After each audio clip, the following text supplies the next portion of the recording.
Hi everyone, I'm Kelly O'Horo, and this is Adaptable Behavior Explained. Hi there, thanks for tuning into Adaptable today.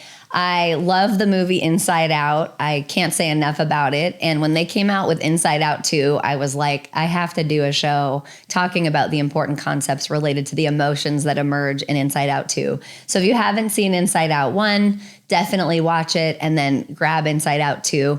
I also have an episode on Inside Out 1 and the role of the different emotions related to Riley and her journey and her move from Minnesota to San Francisco. So just for those of you who haven't seen Inside Out 2, hopefully this encourages you to see it because it really does teach us a lot about the role of emotions and mental health and just how we navigate those emotional experiences. And so Inside Out 2 follows Riley, who's the main character, and she's now a teenager. It should be nothing but smooth sailing from... Hello? I'm anxiety. Where can I put my stuff? A new emotion. Oh, I'm sorry. We wanted to make such a good first impression. What do you mean we? As she navigates new emotions like anxiety, embarrassment, envy, alongside with the familiar emotions from episode 1, which are joy, sadness, anger, fear, and disgust.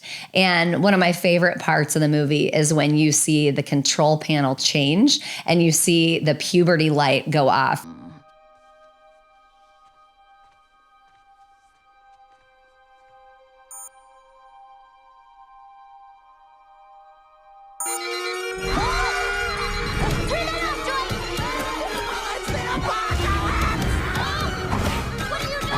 And I just laughed so hard. I watched it again last night to kind of prepare a little bit more for showing or for filming today.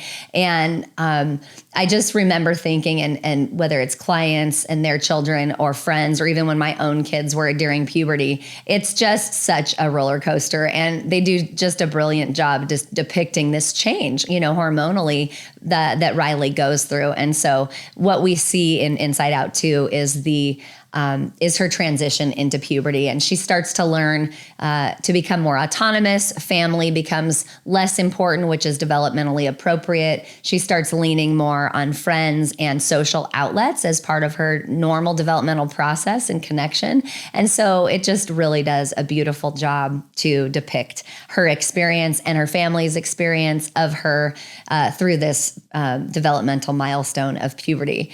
And today I'm going to discuss the emotions that show up during Inside Out 2 in Riley's character and, of course, are present in all of us as we get more complex in the more life that we experience.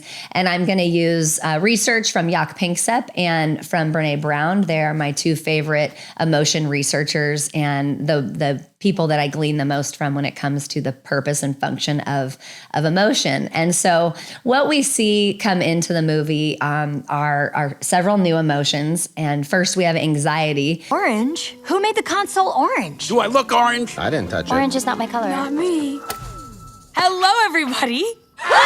Oh my gosh, I am just such a huge fan of yours. And now here I am meeting you face to face. Okay, how can I help? I can take notes, get coffee, manage your calendar, walk your dog, carry your things, watch you sleep.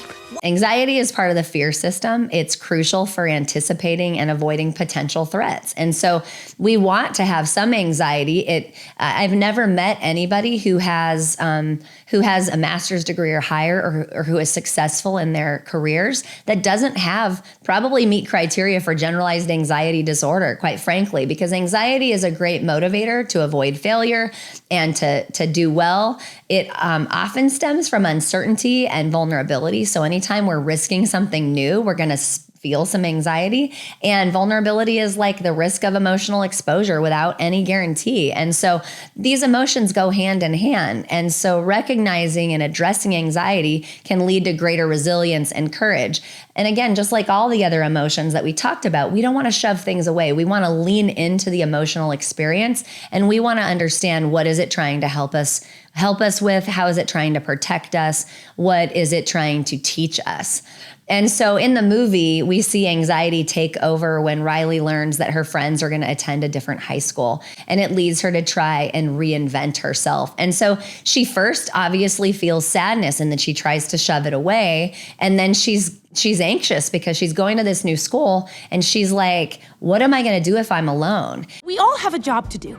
You make Riley happy. Sadness makes her sad. Fear protects her from the scary stuff she can see. And my job is to protect her from the scary stuff she can't see. I plan for the future. And so anxiety shows up trying to fortify her to make sure she's likable and that she can find belonging with a new friend group because she's losing her friends because they're going to go to another school. Seriously, and we goof off with Bree and Grace. Riley looks really uncool in front of Val. She fails to impress the coach, does not become a firehawk, and finally arrives at high school. She has no one. She eats alone, and only the teachers know her name. And so when you think about the purpose of anxiety, it's not a bad thing. It's just bad when it takes over too much. And we'll see in the movie as well, where anxiety really spins out of control and creates a lot of damage. And so to Riley's detriment, although trying to protect her, it's a bit of a sabotaging experience. Come on, Riley, get it together. I'm not good enough. You have to score, Riley, or this will all have been for nothing. Anxiety, you're putting too much pressure on her.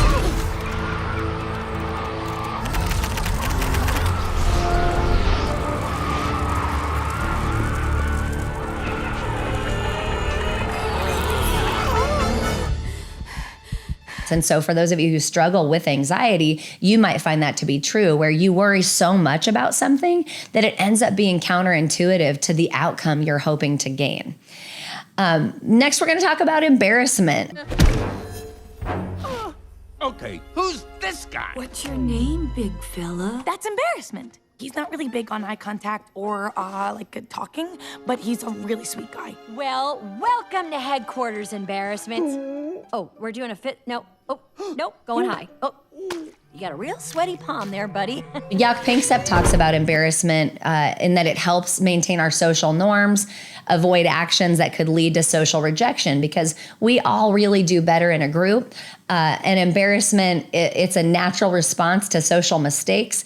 And if we embrace it, it can foster authenticity and connection. So if you think about if you walked out of a bathroom and you had a piece of toilet paper on your foot, embarrassment is an emotion that will show up that other people could relate to. You know, we all have had something silly like a piece of toilet paper on our foot when we walk out of the bathroom. And so we can kind of laugh about it. We can lean into it. We can tell the stranger that we see, hey, let me let you know you've got this thing on your foot. And it creates connection. But I love in the movie that he appears because especially in our teen years, embarrassment really runs rampant. I mean, we are so concerned with our peers and our social experience and our social influence. And so we see it during Riley's awkward moments at school, and it highlights the importance of that social acceptance. And so you see her face flush, you see the character of embarrassment show up, and they did a great job, you know, putting him in this hoodie, and then he can just bury himself so that basically only his nose is showing. It's like, I want to get small when I feel embarrassed. I just want to hide and not be seen.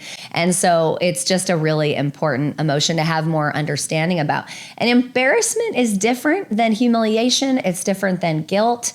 And it's different than shame. And so it's important to recognize that all of those other emotions also exist and they are separate from embarrassment. Next, we have envy. I wish I was as tall as you. I'm envy. Every emotion is good for Riley. Oh, an invitation. We're going. We need hair like that. What are you doing? So I love how they depict envy because she's small, she's excited, but she kind of works hand in hand with anxiety because envy can motivate people to improve themselves, but can also lead to negative feelings if not managed properly. So if I have so much envy when I compare myself to other people, then I can always feel like I'm falling short. I once had a client who really beat himself up because, you know, he played a sport and there was another fella on his team that was so much better. And he just was so envious of that kid's abilities. And because he couldn't measure up to this kid and his golf abilities, he felt bad about himself. And so oftentimes envy masks deeper feelings of inadequacy and worthlessness. And so if we understand and address envy, it can lead to personal growth and ultimately self-compassion. Working with him, we had to get to a place where I basically said, there's always going to be somebody better than you at everything you do. I mean, very, very few of us are the best at something. And even that is short-lived, even down to like Olympians and things like that. They might be the best right now, but eventually someone will beat them. And it's not something we want to perseverate on. We want to recognize it can help motivate us to do better and pull and work harder, but it's not necessarily something that we want to grab on so tightly to. In the movie, envy drives Riley to compare herself to others, which impacts her self-esteem and makes her feel less than. Does anybody know what cool people laugh about? I don't know. We were too focused on the arms thing. Just pretend we get the joke. Man, they think is cool, not what we actually like. Quick, recall everything we know about music. And so we want to make sure we keep that in check and recognize that too much is too much and it's not going to be useful. And then, of course, we have joy. I talked about joy in our last episode, but joy promotes exploration, creativity, and social bonding. People want to be around joyful people, and joy arises from moments of authenticity and gratitude, which enriches our lives and helps our relationships improve. And so most of us really want joy at the steering wheel of ourselves. We all want to feel happy and joyful and connected. But the truth of the matter is all of our emotions are equally important. And in the movie, you see Joy that she's trying to maintain Riley's happiness at all costs by focusing on positive experiences. And in Inside Out 2, you see, her and anxiety go head to head a little bit about, who needs to be sort of in charge. I am truly sorry. I was so looking forward to working with you guys. What do you think you're doing? Riley's life is more complex now. It requires more sophisticated emotions than all of you. You just aren't what she needs anymore, Joy. How dare you, madam? You can't just bottle us up. Oh, that's a great idea. And anxiety is an emotion that occurs during her experience of Riley's experience of puberty, because Joy kind of just wants to paint a broad brush of everything's always great. And anxiety is like, we have to be more conscientious of our social experiences now. We're leaving our family system where there's unconditional positive regard and they're safe and I'm securely attached. And now I'm moving into this social experience where I don't have great predictability about how people are going to perceive me. And I really need to be watching and paying attention to, how people receive me. And then I start to curtail my behavior a little bit. And that's just part of the developmental process, and it's normal. The next emotion we're going to talk about is sadness. And I believe sadness is the hero in Inside Out 1. And ultimately, in almost all of our counseling work, sadness is the goal. We want to get to the grief of the things that happened to us that shouldn't have happened to us. Oftentimes underneath our anger, underneath our resentment is feelings of sadness for what we don't have. And sadness signals a need for comfort, for support. It fosters social bonds. It fosters connections. Sadness allows us to process our grief and find meaning in our experiences. And ultimately, it leads to greater resilience and empathy. We can only love if we've allowed ourselves to feel the sadness and the loss when we've lost things, because we will otherwise armor up our hearts and we won't allow space in for the moments that we need to experience sadness for. And in the movie, we see sadness helping Riley process her feelings about her changing relationships. And fortunately, at this point, Joy has a better understanding about Riley's needs to experience sadness. And we see that evolution in Joy's character, where sadness is incredibly important for her to understand the feelings of loss and the changes that she's going through so that she can find more resilience and find more capacity through those connections that are cultivated through allowing the sadness to just be experienced. Next, we are going to talk about anger, many of my clients' favorite emotion in the movie. I think it's so funny. I think anger does such a great job, especially in the second in the second movie. You see the motivation for action to overcome obstacles and assert boundaries. Anger often masks deeper emotions like fear or hurt. So understanding and expressing anger in a constructive way, it can lead to healthier relationships and ultimately personal growth, and allows you to get underneath that feeling, which is oftentimes seen as a secondary emotion, to the more vulnerable emotions that are fear and hurt and sadness. And so in the movie, we see anger pushing Riley to stand up for herself when she feels treated unfairly, to assert herself in proactive ways. And I think it's really important to see that, and we saw it a little bit in Inside Out 1, but we saw the mom and dad take that anger in kind of a shocking way, whereas I thought it was pretty appropriate that she was angry in Inside Out 1. And in Inside Out 2, we see moments where she's trying to navigate the slurry of emotions all at the same time. And I love that with this movie, we can see how many emotions can be present at the very same time. And it allows us to realize we don't necessarily have to be able to name and label one only, but that we can be complex and multifaceted when it comes to the way our emotions are showing up. And so next we're going to talk about fear. And fear triggers the fight or flight response. It prepares our body to respond for danger. And like I said in the last episode, it can be paralyzing, but it's also powerful, and it's a powerful motivator. And so if we manage our fear, it leads us to courage, vulnerability, ultimately greater connections, because we can express our experiences and be in connection with others. We see in the movie that fear helps Riley prepare for potential dangers in a new situation. And my favorite scene of fear in Inside Out 2 was when they were all on the balloon flying away, and the balloon ends up popping and they have no option. And fear's like thought ahead for the potential danger, and fear's like, grab onto me. Oh, oh no. Hold me! Seriously, hold me! Fear? You have a parachute? Yes. The real question is, why don't any of you? Oh, wow. Yes! We did it! We made it! Come on, to the back of the mind! You think about fear and his ability to just foresee potential danger and be prepared. And I think that being prepared is part of what fear does for us, in conjunction with anxiety, so long as it's not in great, out of balance, in great proportion. And so we then see Disgust, who is one of my favorite characters of all time. No, that's that, folks, is the infamous Disgust. Let the professional handle this. I don't like this. What? You're paranoid. I never miss a look. There! Hiding something. But what?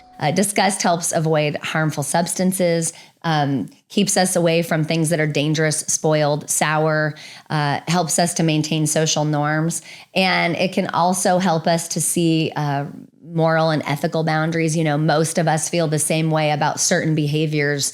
For example, sexual abuse to children, most of us find repulsive and disgusting. And this is a moral and ethical boundary that in a social norm we can all really agree upon. And so navigating social interactions in order to maintain personal integrity is really part of keeping us in group or in tribe. You know, if we do things that are perceived as disgusting by social normative standards, then we end up on the outside of a group and we're considered more of an outlier. So this emotion helps us to kind of determine what is healthy, safe, or good or not good. And so in the movie, Disgust does many wonderful things, but in Inside Out 2 ensures that Riley behaves appropriately in these social settings, because ultimately her goal is to make new friends and have connection in her new experience. And Disgust serves as a really important role to keep her in line. And then ultimately the control center for headquarters is really the brain, and how the brain controls all of our life functioning. And so we have the cerebrum that handles thinking, movement, feeling. We've got the hypothalamus that keeps our body in balance by controlling hunger, thirst, temperature, and those physical attributes of safety. The brainstem controls our autonomic functions like breathing and heart rate, blinking. And our limbic system is where the movie really hones in, which is the emotional center, and ultimately our threat response center, or our alarm center for the body, which is the amygdala, and the hippocampus, which is responsible for memory and where memory lives. And so, as you know, the movie is fraught with all of the memory experiences. And what I really love about this movie is it dives deeper into how memories help to create core beliefs about self. And so you hear her talking about, I'm good enough or I'm not good enough. And these memories ultimately help to fortify those beliefs about self.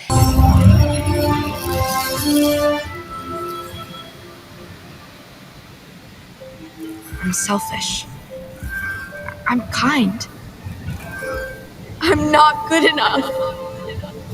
I'm a good person. I need to fit in, but I want to be myself. I'm brave, but I get scared. Success is I make mistakes. I'm nice. I'm me. I'm a good friend. I'm a terrible friend. I am strong. I need help sometimes. And that's the way it really works. And so when you think about your overarching thought system or beliefs about yourself, they are informed by memories that you've had. And so when you think about what we can do to deal with memory, there's a lot we can do to help heal from memory that was encoded maladaptively and ultimately not serving us in the way that we have beliefs about ourselves that may be problematic, like the not good enough noise, or if we're no longer in danger, we've had too many memories of danger. And so the noise of I'm not safe, I'm not safe, I'm not safe. Those core memories really do play an important role in how we believe about ourselves. And I think the movie does such a beautiful job talking about memories and how they shape Riley's personality and emotions, and ultimately beliefs about herself. And then you see that the core memories create these islands of personality, like her family island, hockey island, friendship island. Anyway, these are Riley's memories, and they're mostly happy, you'll notice, not to brag.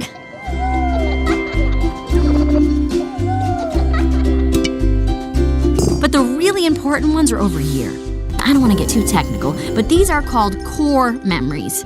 Each one came from a super important time in Riley's life. And each core memory powers a different aspect of Riley's personality. Like Hockey Island. Goofball Island is my personal favorite. And these represent key parts of her identity and who she is as a person. And as she matures in Inside Out 2, you see her go from Family Island being so big in Inside Out 1, and then as social importance becomes more relevant to her in her developmental time of puberty, you see Family Island shrinking, and it's just the detail is second to none when it comes to how they illustrate this span of her life. And so we love to see how in the movie memories influence how Riley reacts to new situations, and then how anxiety tries to go change her beliefs and bring down all of these anxious memories. And See, as long as we like what they like, we have all the friends we need. control her potential thoughts with the screen of all the potential slides of what could go wrong. And ultimately it starts to create so much anxiety that she's not sleeping, and she doesn't have any confidence in herself. And you see it go way out of balance, which I think is the point of the movie. And seeing any emotion when way out of balance, we're not going to be our best selves. And so when we think about practical tips from managing emotions, we want to acknowledge all of the emotions. And this movie really, I think the main point is to recognize that every emotion has a purpose. It has a job. For the mammal species that we are, we really want to lean in and acknowledge those feelings. We want to recognize that we have them. The species that we are, we're hardwired for those affective circuits. And we want to talk about our emotions with someone that we trust. When you're going through a hard time, again, you don't want to shut down or isolate. This is when you want to reach out to people and not be alone. When you think about the span of your life, if you have positive memories and things that were good, sometimes recalling those happy memories helps boost your mood.